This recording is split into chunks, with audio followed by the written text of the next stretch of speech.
Bom dia, boa tarde, boa noite para você que nos assiste. Eu, Paulo Renato, meu pai Sérgio, vamos conversar um pouco aí sobre as notícias da semana do Grêmio e do futebol brasileiro, né? Esse vídeo é um oferecimento de água mineral Itaara, pura como a vida, Pitana Barber Studio, melhor barbearia de Camaquã, Estúdio Fitness, academia em Camaquã que eu treino, maravilhosa.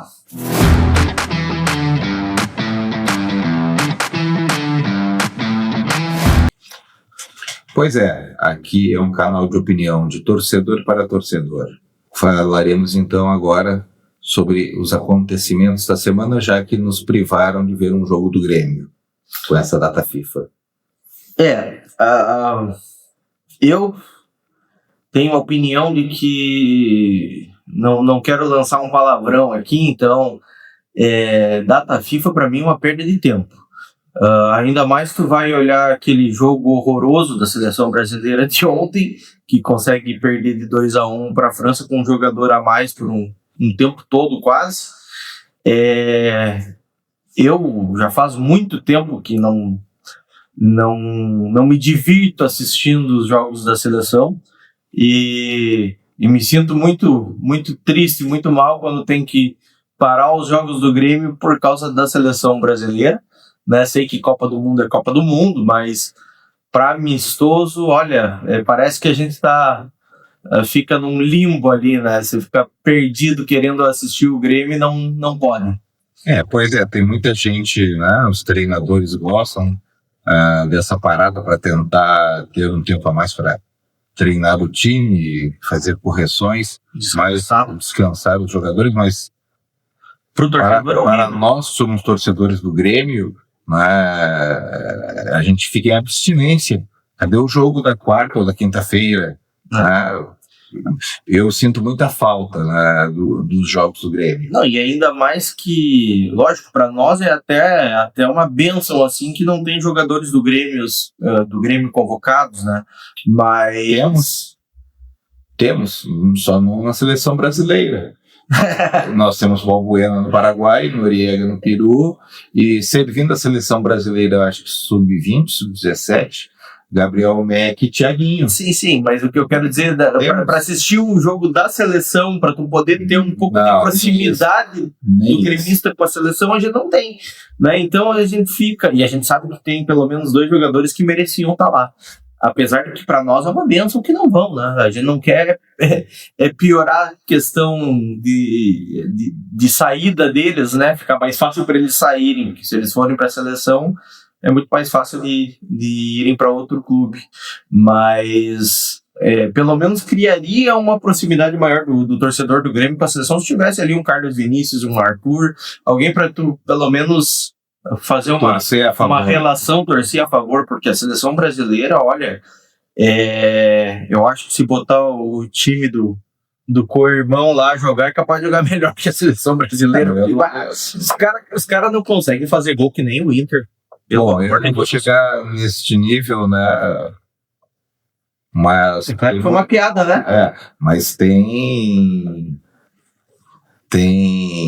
muito tempo que eu não consigo aproveitar a seleção brasileira, a não ser na Copa do Mundo, por ser Copa do Mundo, né? E as memórias de infância vêm, né? E os sentimentos eles afloram, e aí eu acabo torcendo pelo Brasil. Mas que irrita muito é que quando a gente está torcendo para a seleção brasileira, parece que a gente está torcendo para uma seleção europeia, e isso é o que mais indigna, né? Até agora tem jogadores atuando, sempre tem 1 ou 2 que atuam no Brasil, mas o que me indigna é achar que o jogador, por estar na Europa, simplesmente é melhor. Isso, os jogadores que estão na Europa saíram daqui. Então, eu não sei se tu vê jogadores que saem jovens daqui, aqui ele sempre aquele papo, porque ele é muito novo, porque ele não está pronto. Aí ele vai para a Europa, passa alguns meses e ele já é jogador de seleção porque está na Europa. Ontem nós temos um caso do João Pedro. Muito guri estava lá jogando na seleção. Se tivesse aqui no Brasil, o mesmo jogador não jogaria. Então, assim, isso E tem outro detalhe, assim, né, interessante, né, que O jogador que está na Europa, né, jogando em outros clubes de outros países, quando chegam ao futebol brasileiro, eles necessitam um período de adaptação, porque o nosso futebol, né, acaba sendo mais intenso, com jogos, né, um período de intervalo entre jogos muito menor, e eles precisam de adaptação. Então, os atletas que estão aqui no Campeonato Brasileiro provavelmente estariam performando melhor, pelo menos em questões físicas. Físicas, né? Intensidade, todo o discurso que vem dos jogadores e técnicos europeus, porque o jogador veio da Europa, então ele vai ter que se adaptar porque é mais intenso. Bom, se é mais intenso, quer dizer que o futebol aqui, nos nossos termos, é mais pegado. Se é mais pegado, quer dizer que tem algo a se entregar do futebol daqui. Exatamente. E deveria se valorizar. Quem sabe com mais jogadores que jogam Brasileirão, que tem esse compromisso de jogar a cada 3 dias, chegando a fazer 9, 10 jogos em um mês, né? Quem sabe possam entregar um futebol mais competitivo. Mas vamos falar um pouco falar do nosso Grêmio. Do nosso Grêmio, né? Que é o que importa. Eu acho que a grande bomba da semana, né, é a dívida de 1 bilhão. Assustou a todo mundo. Eu tento olhar assim com uma visão de negócios, de que a dívida, assim como uma empresa, a dívida não é necessariamente um problema. O problema é a tua capacidade de pagamento dessa dívida, porque dívida é que nem o financiamento de um carro. Você vai comprar o teu carro, tu vai fazer uma dívida. Vou comprar um carro de 200 mil, mas a parcela é de 5. Mas eu ganho 20 mil, eu consigo tranquilamente pagar 5 mil por mês. É a mesma coisa, um clube. O clube está com 1 bilhão. Mas esse 1 bilhão ele tem 10 anos para quitar, né? Então, ele tem um faturamento de 500 milhões agora, por ano, e espera-se aumentar. Está controlado? Não está controlado? Tem como renegociar as dívidas que estão mais próximas, se for chegar a caso de inadimplência, né? Então, assim, tem que se separar a dívida da inadimplência, né? O problema é ficar inadimplente com as suas obrigações, né, dentro do prazo. Então, mas isso não desculpa a gestão, assim, antes a gente zoava, né, que o Inter tinha a pior direção por ter dobrado em 6 anos a dívida. O Guerra, eu acho que conseguiu triplicar a dívida. Dizem que é triplicar, dizem que é dobrar, porque ainda não fecham muitas informações. Mas de qualquer jeito, vamos botar menos, vamos botar dobrar. Conseguiu dobrar a dívida em 3 anos. Ele conseguiu ser 2 vezes pior que o Barcelos. Eu acho isso aí... Bom, eu já xingava ele de tudo quanto é jeito, né? Que bom que eu não gravava vídeos na época que ele estava na direção, porque eu acho que o YouTube ia nos banir. Bom, eu sei, né, por informações de jornalistas, né, pessoal que faz vídeos no YouTube também, né, mas tem informações divergentes que a curto prazo, que eles colocariam em torno, que deveriam ser pagos esse ano, em torno de 500 milhões de reais, que dá basicamente faturamento do Grêmio em um ano. Então, o que a gente tem para... Se todo o faturamento vai para pagar a dívida, isso aí é um horror. Agora, se esses 500 mil é para em 3 anos, por exemplo, esses 500 milhões, desculpa, esses 500 milhões é para se pagar dentro de 3 anos, aí já não se torna muito complicado. Tem uma dívida de longo prazo, nós temos créditos, né, dinheiro a receber, existem novas receitas, né,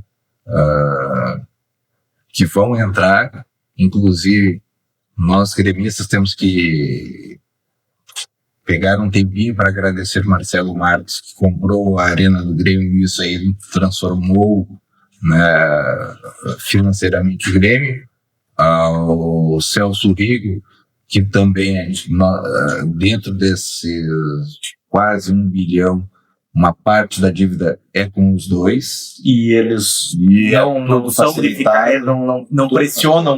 Não pressionam. A 63 milhões é para pagar 1 milhão por ano, sem juros, para o Marcelo Marques. Isso aí. Isso aí é troco. Fora a compra da Arena, que reverte em receita para o Grêmio. Claro. E é uma dívida que deixou de existir.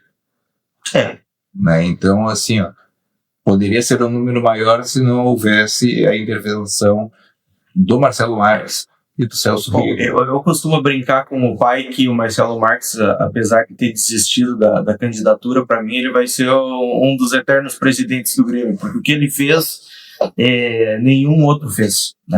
Como torcedor, tu pegar o Koff, que é o maior presidente da história do Grêmio, nunca... cada um fez faz as coisas do seu modo, mas aí é que torna ele, o Marcelo Marques, único. Ele botou uma dinheirama lá e quer o que ele tinha pra fazer.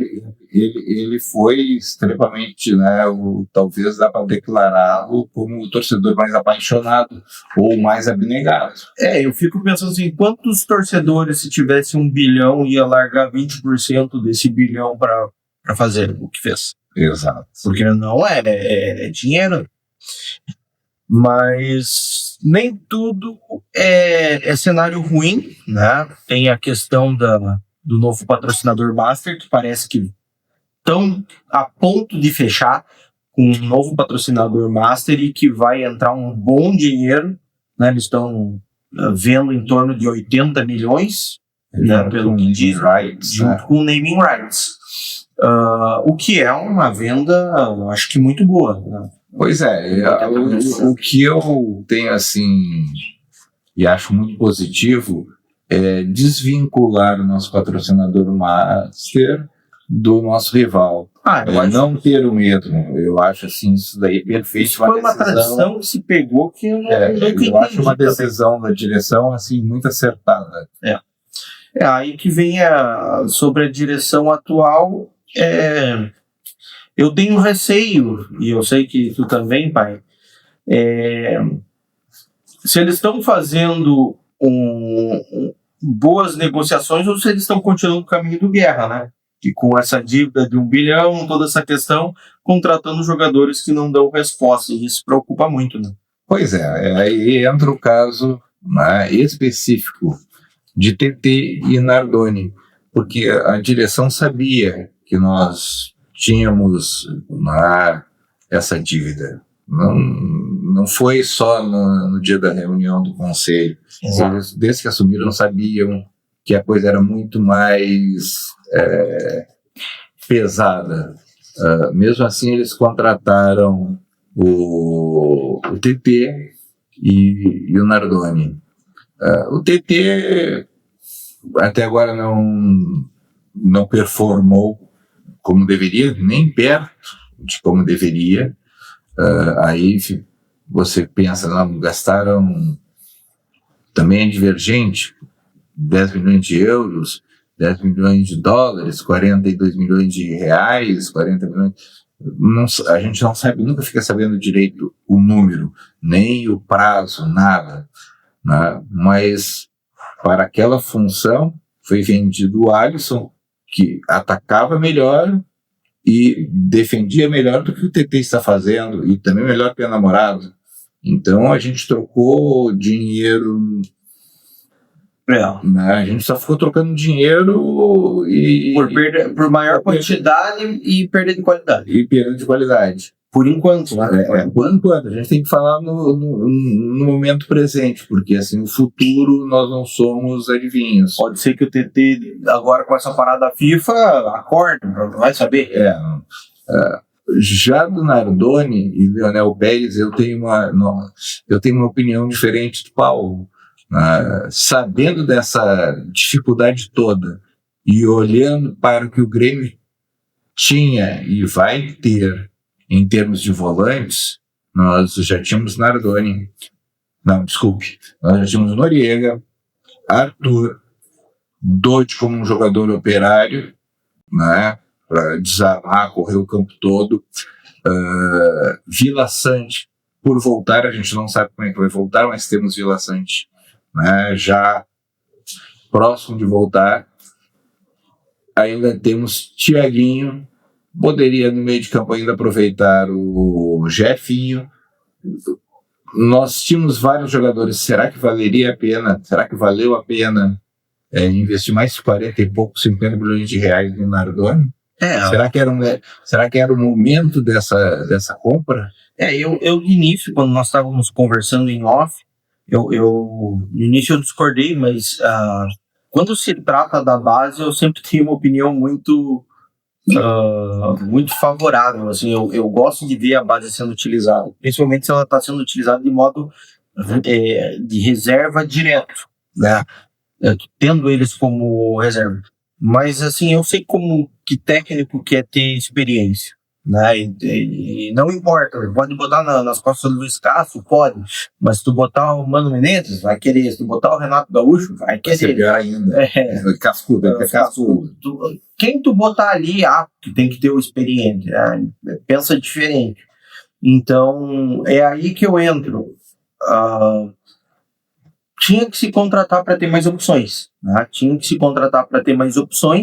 A questão é, quando tu tá com uma situação financeira dessa, tu tem que ser cirúrgico na contratação. Exato. Lógico que não tem também como tu adivinhar, mas agora, se tu vai investir um valor alto, como foi investido, principalmente em Nardoni e TT, né? O Leonel Pérez até foi bem mais barato, já dá para mim, por enquanto, foi uma boa contratação. Teve uma atuação boa, uma atuação ruim. Ainda tem a mostrar se foi bom ou não. Mas o Nardoni, por enquanto, não mostrou o investimento, o valor do investimento. E o TT também não. Então, assim, tô precisando de compor grupo. Tá, mas paga valor para compor o grupo. Tô precisando de um cara para assumir a titularidade de jogar. Aí sim vem esse valor. Né? Mas aí tu tem que ser cirúrgico mesmo, tem que ter certeza. No caso do TT, como a gente já informou aqui, os números dele há uns 2 anos já não estão bons. E isso no futebol grego. Exatamente. Então, assim, se os números eles não estavam bons, e olha que eu sou contra números, né? Mas quando a gente tá falando números aqui, a gente não tá falando só em números, a questão, a atuação dele não tava boa. Ele tava sendo criticado pela torcida grega. Imagina futebol grego, gente. Imagina futebol grego. Nós aqui, que é futebol brasileiro, e nós gremistas, a gente puxa, né? A gente não é santo, não. Então, assim, eu acho que eles podiam ter olhado melhor a contratação do TT, né? Espero que eu esteja errado. Eu quero muito morder a língua com tudo que eu tô falando aqui e que a direção tenha feito um bom investimento, né? Mas por enquanto... mas pensando em termos de dívida e em termos de contratação, poderia ter sido um pouco mais cauteloso. Com certeza. E aí vem mais um assunto, né? Lateral esquerdo. E que também, né, agora ainda temos, né, que falar de uma venda de lateral esquerdo. Nós estamos assim, para a posição Caio Paulista e o Pedro Gabriel. Acabamos de vender o Mike pelo incrível valor de 3 milhões de reais. Né? Não que eu queira o Mike jogando no Grêmio, ele nunca apresentou um bom futebol no Grêmio. Tem relatos de problema extracampo. Né? Por 3 vezes ele ficou lesionado, passando muito tempo fora, sem condições de jogo. É um jogador jovem com tanta lesão, né? Em um período de tempo. Porém, contudo, entretanto, por algum motivo foi destaque no Paulistão.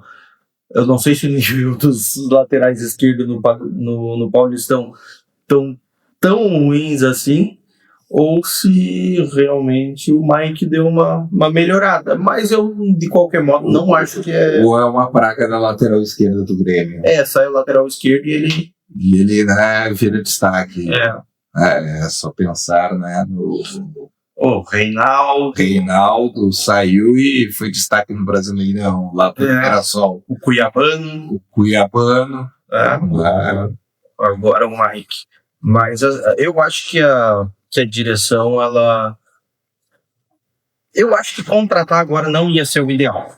Não. Eu acho que não deveria contratar. Porque tá difícil de achar não só lateral esquerdo e direito bons hoje em dia no mundo todo. É complicado.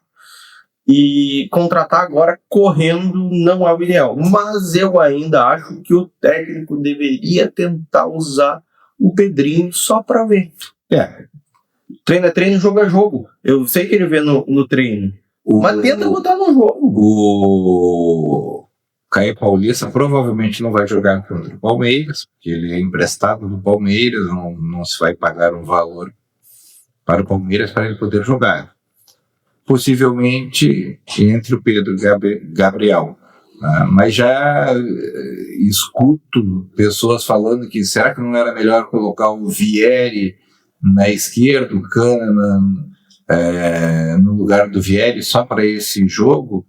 Eu discordo dessa opinião. Eu acho que a gente tem que colocar e vê-lo jogar, né? Porque ele é mais ofensivo.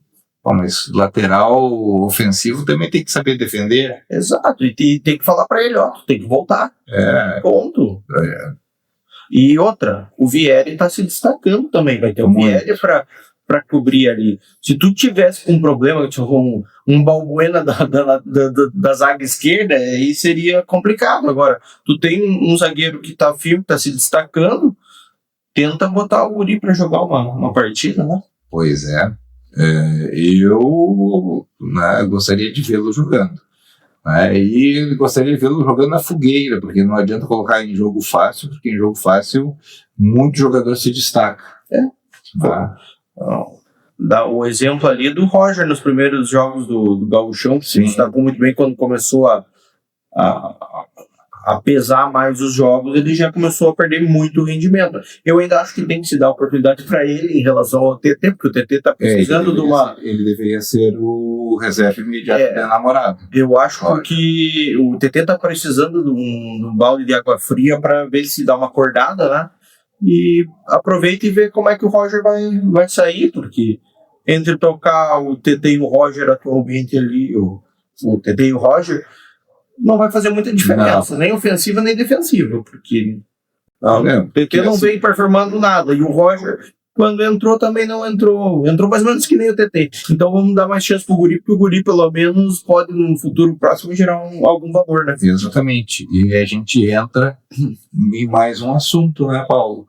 Que o pessoal tem falado em venda de jogadores para diminuir a dívida.